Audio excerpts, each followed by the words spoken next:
Hey again YouTube, this is Dr. Jonas Walsh, also known as At11 on the on Union server on City Heroes, and well, we're winding down now. It's coming up to about 1 o'clock here local time, and I'm just going to do one last video here before getting a few hours sleep, before getting up early tomorrow morning for the final moments of the game essentially. Everyone's a little bit emotional at the moment on Skype and whatnot, but I wanted to get this one video in. Was tempted to do it and was umming and ahhing, but since I've getting in the mood of recording videos, I'm going to do it. So this is a personal story that you did after you did a story arc in Night Ward, and it's Emperor's Call's personal story. Now you got these at the end of each arc in Dark Astoria, which we didn't really do the early video that you saw, if you watched, but on those ones you obviously went through the personal story of the contact that you got the arc off essentially, but it was always non-combat.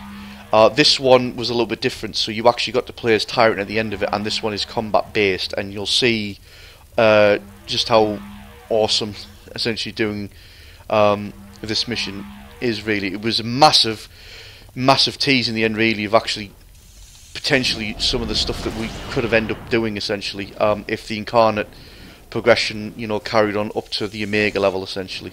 First, Tyrant actually has a flight that has afterburner built in, which I would have loved to have had on a lot of my flight characters, but there we go. You notice there's very little in the way of powers in his tray, but he doesn't need a great lot. So yeah, some of the characters, signature characters from Posterity, essentially evil versions of that would be the evil version of Hero 1, Nega Pendragon, Black Swan instead of Swan, Shadow Hunter was the evil huntsman, and Praetor Sinclair, otherwise known as Chimera, who was the evil Manticore, as it were. So I'll give you the chance to read this. If I've gone too fast, I apologise, but obviously you can pause if necessary. So the idea is this is the lead up to the Magisterium Incarnate trial, where you actually finally took on Tyrant. So all of the Incarnate trials were taking down members of the Praetorian Guard essentially, and all of the signature Praetorian characters. And they were all leading up to Magisterium, which got you the hybrid slot, which was that one there. And this personal story essentially was like the beforehand. So we enter a cutscene now. So Recluse and an army of Arachnos have come to make the attempt to essentially stop Tyrant. Recluse thinking that he can obviously match up to Statesman. So he should be able to match up to Tyrant, because obviously Tyrant was essentially Statesman, but as it turns out, Tyrant was more powerful than Statesman, because he actually got favour of the well being the thing that gave everyone their incarnate powers. So essentially this is a case where you at no point are actually in any danger. As you can see there, all the enemies, including the arch-villains at the back there, the Recluse, are conning grey, because you're at an Incarnate level that is just extreme. I'm going to zoom out a lot for this as well. So, yeah, you actually had the signature powers for Statesman stroke Tyrant, which is the Zeus Lightning, the Hammer of Justice, and everything else. So, yeah.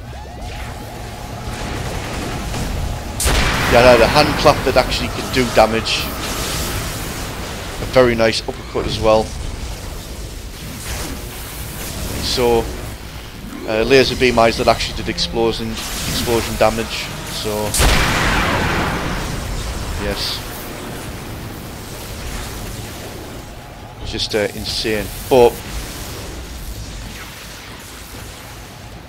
the main powers, of course, are the two lightning based ones, which I would have loved to have had on both Torv and Vanu. So the first one is the Zeus Lightning, which is the big one.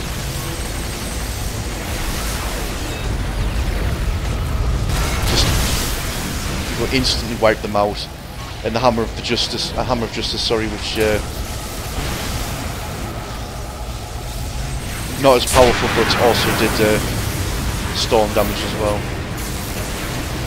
Decent recharge on them as well, actually. So just wipes them out. Yeah, it'd have been really, really cool if they were essentially options to have for storm based. I mean, the Iron Judgment was pretty cool. I would imagine it would have been nice to have had, maybe not the Zeus Lightning. The Zeus Lightning would probably be something like the Omega level sort of top tier Incarnate, which is like the 10th slot. But I would have thought that the Hammer of Justice would have been a good one for like a judgment option. So I would have picked it up as like an alternative option to have in there for essentially, like say, Torv and maybe Vanu. So Vanu could probably stick with the Iron Judgment a lot, and Torv could mostly use the Hammer of Justice, but essentially still have access to the Iron Judgment and either or, if anything else. But yeah. So yeah, this is just a fun little mission, just to basically, you know, give players the chance to finally muck on with the powers that was signature to Statesman and Tyrant that, you know, we never really had access to before. It's possible that we could have had access to them with the Incarnate system, but yeah, obviously it's not the case. So one final playthrough for me to basically just, you know, mooch around with overpowered abilities. A lot of fun. So as soon as it's actually better it was actually better to play this the first time. I'm actually doing this on the flashback system, and as soon as I finish off the remaining enemies, it'll actually kick us out the mission rather than being able to see any of the text. But don't really have time to obviously try and play through the first ward arc and do this with a character that I haven't played with yet, to be honest. So try and do this and use the powers without kicking off everyone too much. So yeah, that's all the minions dealt with. So now we've actually got some of the one more.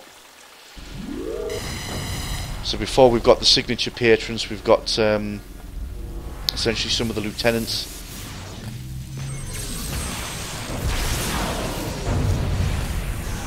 That they're dealt with. And now here comes Recluse and the rest of them, and they're all suitably defeated very, very easily.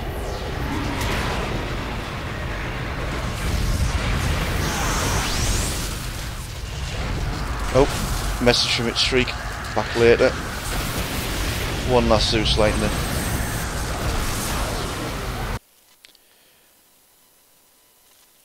And there we go, that finished it off. So, fun little mission just to play as Tyrant and just to tease people on what they could have potentially been able had they carried on. So there we go. Quick look at Night Ward, which was the last of the new zones in Praetoria that came out in a previous issue. Just doing this as King Bishop. Usually always used to do this as King Bishop. Just want to quickly show you the many red TARDISes around this place. There was a lot of them around. There was just a little Easter egg, obviously, for Doctor Who. So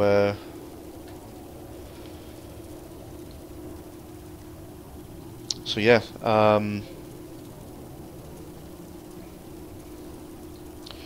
So that was the personal story for Tyrant. Just a quick video just to show you that mission and what you could do.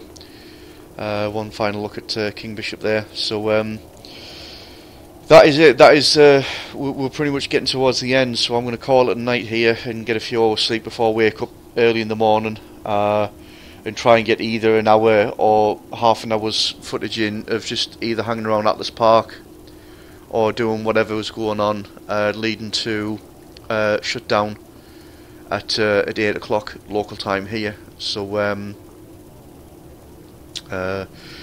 be a hard video for me to do, but you know, if I don't do it, if I don't record it for posterity and for history, I'll probably regret it. So there we go. So I will catch you for that video. This is Dr. Jonas Welsh signing off, and I'll catch you for the final video.